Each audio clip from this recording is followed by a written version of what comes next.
Good evening, Los Angeles, and welcome to LANB News. I'm your host, Rahan Qureshi, and tonight we bring you a story that will shape the future of humanity. In just 2 days, a young woman named Cyrita will face an extraordinary being named X, who sent a message all over social media stating that he has lost his faith in humanity, and if he can't be convinced otherwise, he will end humanity. There are so many questions circulating right now in a time like this, such as who is responsible for X losing his humanity? What was the thought process behind the government choosing Cyrita to convince X not to end humanity? Where will Cyrita and X meet? When did X lose his faith in humanity? And why is this whole thing happening? Now, we have an exclusive interview with the President of the United States and a leading neuropsychologist to try to answer some of these troubling questions. Moving over to you, John.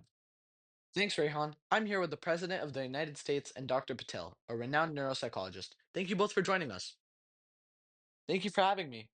It's a privilege to be here. Mr. President, the situation unfolding with the mysterious being X has taken the nation and the world by storm. X claims that he has lost his humanity and threatens to end humanity if not convinced otherwise. When did the government first become aware of his intentions? It started as a cryptic message on our social media, but it quickly escalated.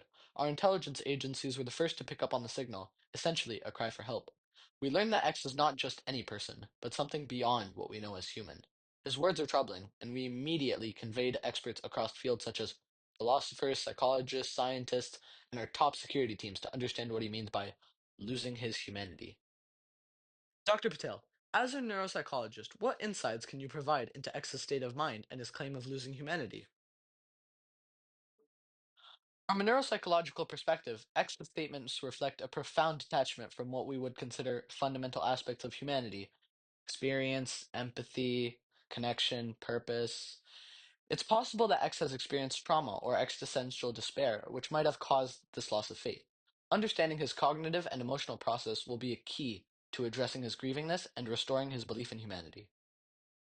That's fascinating. Mr. President, given the gravity of the situation, why was Cyrita, a 17-year-old, chosen for the task of convincing X? The process of choosing a candidate was rigorous. We consulted top debaters, neuropsychologists, psychiatrists, and religious leaders, but in the end, we realized that a personal connection was vital. X has lived a very private life, and despite our efforts, we couldn't find much about his personal history. However, we discovered that Cyrita was the first person X ever saved. This unique connection gives her a significant edge in reasoning with X on a personal level. Dr. Patel, what role do you think this personal connection might play in X's decision making? Personal connections are often the strongest triggers for change, especially in someone who feels disillusioned. If X can see humanity's potential for good through Cyrita, someone he personally impacted, it may reignite his belief in our collective worth. Mr. President, there's been speculation about where this meeting will take place. Are we any closer to knowing where Cyrita and X will meet?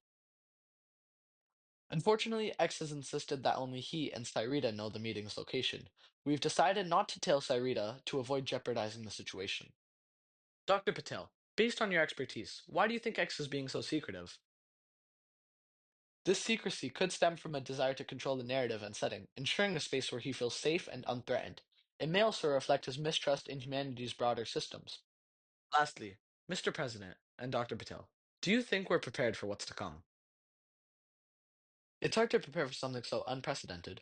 We're doing everything in our power to mitigate risks, but ultimately, this is about reaching X on a personal level.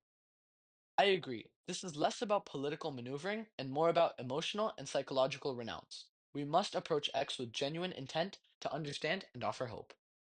Thank you for those interviews. As we approach this pivotal moment, we must stay informed and united. Our thoughts are with Cyrita, the President, Dr. Patel, and anyone working to ensure a peaceful resolution. Good night, Los Angeles.